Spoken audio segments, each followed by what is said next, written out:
I'm John Pruitt, and my moment was on July 4th, 1964. I was 22 years old. It was my first week on the job at WSB Television. I had gotten a job there as a flunky. I was doing every errand imaginable, had no idea what television journalism or even journalism was really about, but here I was at WSB having gotten this job. And after the first week on the job, I was asked to go with a veteran reporter to cover a rally of segregationists. They were very angry, these segregationists, because that very week, President Johnson had signed into law the Civil Rights Act of 1964, which opened public accommodations to African Americans. I knew nothing about covering a story, but I went with this reporter named Dave Riggs. And while we were there covering this rally at Lakewood Stadium in southeast Atlanta, 4 young African American students came into that rally. Well, the blood was up, and some of these people attacked these young protesters and began beating them, not just with their fists, but also with metal folding chairs.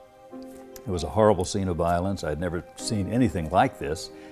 My friend Dave had a camera on a tripod, so he couldn't break away. So he handed me a handheld silent camera and said, "John, I know you've never shot film in your life, but this is the button you push. See what you can do."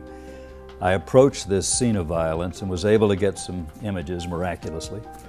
And I saw what I thought were 4 young people being murdered. Well, they weren't. They were rescued by police, injured, but they were alive. And my video, the first film I'd ever shot in my life, was on network television that very evening. And I realized that as appalled and horrified as I was by watching this scene of violence, I was also exhilarated by the fact that my camera, with me operating it, had been the instrument of bringing these scenes of horror to people around the nation and the world.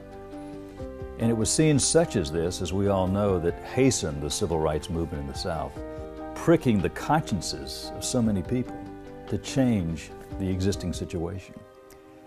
So at the end of that day, I knew I had found a career I could love, and I've never looked back.